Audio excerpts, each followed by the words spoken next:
Hello and welcome back to our channel guys. दोस्तों आज की वीडियो में हम बात करने वाले हैं टैक्सेस के बारे में कि ठीक है, टैक्सेस का कॉन्सेप्ट अगर है तो गवर्नमेंट ने उनको डायरेक्ट और इनडायरेक्ट टैक्सेस में क्यों बांटा, क्या उसका मतलब है, क्या उनका नेचर है और डायरेक्ट और इनडायरेक्ट टैक्सेस का बर्डन किस पे आता है, किस में हम डिडक्शंस क्लेम कर सकते हैं। तो अगर आप इन वाली चीजों का जवाब चाहते हैं तो जुड़े रहिए वीडियो के अंत तक एंड आई रियली होप कि ये वाली वीडियो आपको इन्फॉर्मेटिव लगे। तो चलिए शुरू करते हैं। सबसे पहले हम बात कर लेते हैं डायरेक्ट टैक्सेस की। डायरेक्ट टैक्सेस बेसिकली हमारे टैक्स होता है हमारी इनकम पे, हमारी वेल्थ पे। लेट सपोज आप एक सैलरीड पर्सन है या आपका कोई बिजनेस है, उससे आपकी जो भी अर्निंग होगी, आपने जो भी प्रॉफिट कमाया होगा, उस पर जो टैक्स देना होगा वो भी आप ही को देना होगा। और इसी को हम कहते हैं कि जो टैक्स का बर्डन आता है डायरेक्ट टैक्सेस का, वो उसी पर्सन पे आता है जिसकी वो इनकम होती है। अब हम बात कर लेते हैं इनडायरेक्ट टैक्सेस की। इनडायरेक्ट टैक्सेस का बेसिक बर्डन हमारा आता है उस पर्सन पे जो फाइनली गुड्स को कंज्यूम करता है। लेट सपोज आपने कोई सामान खरीदा, आपने कोई चॉकलेट खरीदी, फैन खरीदा, बाइक खरीदी, आपने कोई गाड़ी खरीदी, तो यानी कि आप उस वाले गुड के, आप उस वाले सामान के कंज्यूमर हुए। आपने हमेशा ही गुड्स पे लिखा हुआ भी देखा होगा कि एमआरपी इंक्लूसिव ऑफ टैक्सेस।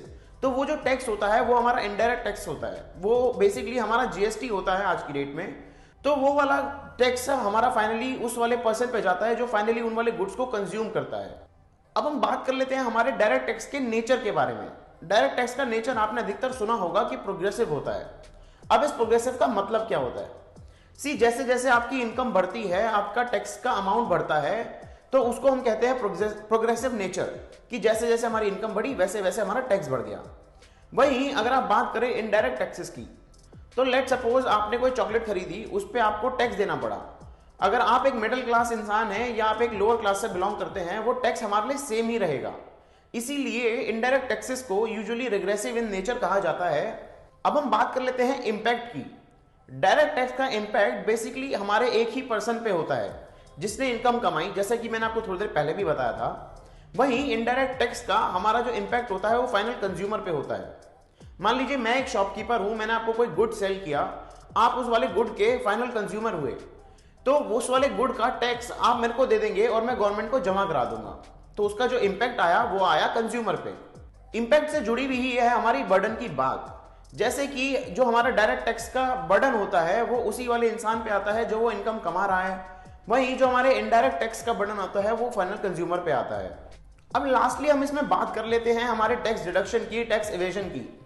सी, आप लोगों ने काफी बार सुना होगा इनकम टैक्स में लोगों को टैक्स इवेजन करते हुए, और उसी के साथ साथ अगर आप एक नॉर्मली चलें तो आप इनकम टैक्स में काफी डिडक्शंस भी क्लेम कर सकते हैं।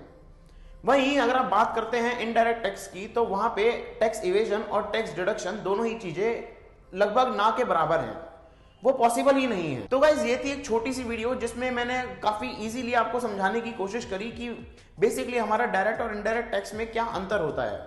आई होप आपको वीडियो इन्फॉर्मेटिव लगी हो। In case you like this video then do hit the like button, do subscribe to this channel and we will see you soon with another video.